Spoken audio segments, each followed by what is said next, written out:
వేదాంతం పరిచయం పరిభాష. జ్ఞాన ఫలం. జ్ఞానం పొందడం వల్ల కలిగే లాభాన్ని జ్ఞాన ఫలం అంటారు. ఈ లాభాన్ని రెండు రకాలుగా చూపిస్తుంది శాస్త్రం. ఒకటి జీవించి ఉండగా కలిగే ఫలం, దాన్ని జీవన్ముక్తి అంటారు. తర్వాత మరణానంతర ఫలం, దాన్ని విదేహముక్తి అంటారు. జీవన్ముక్తి ఇది జీవించి ఉండగా కలిగే ఫలం. అనేక రూపాయలుగా ఈ ఫలాన్ని మానసిక స్థాయిలో అనుభవిస్తాం.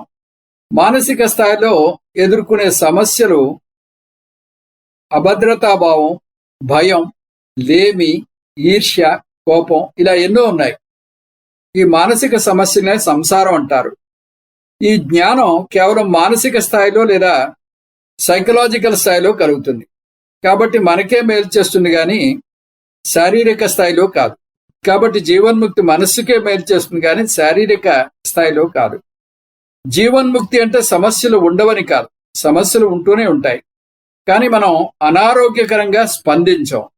జీవన్ముక్తి వల్ల కలిగే 3 లాభాలు: 1 స్వతంత్రత, 2 పూర్ణత్వం, 3 సమత్వం. విదేహముక్తి ఇది అర్థం చేసుకోవాలంటే అజ్ఞాని చనిపోయాక అతనికి ఏమవుతుందో ముందు తెలుసుకోవాలి. అప్పుడే జ్ఞాని మరణానంతరం పరిస్థితి అర్థమవుతుంది. అజ్ఞాని విషయంలో అతను మరణించినప్పుడు భౌతిక శరీరం పడిపోతుంది. భౌతిక శరీరం పంచభూతాల్లో కలిసిపోతుంది. స్థూల శరీరం పడిపోయినా సూక్ష్మ కారణ శరీరాలు ఇంకా ఉంటాయి. స్థూల శరీరం పడిపోయాక చిదాభాస్తో కూడిన సూక్ష్మ కారణ శరీరాలు మరో జన్మ కొనసాగించడానికి ఇంకొక శరీరాన్ని పొందుతాయి. ఆ శరీరాన్ని భూలోకంలో గాని ఇతర లోకాల్లో గాని పొందవచ్చు. అందువల్ల మరణానంతరం ఒక జ్ఞాని ప్రయాణం చేస్తాడు. ఇంకో విధంగా చెప్పాలంటే అజ్ఞాని యొక్క సూక్ష్మ శరీరం, కారణ శరీరం ప్రయాణం చేసి ఇంకొక శరీరాన్ని పొందుతాయి. దాన్నే పునర్జన్మ అంటారు.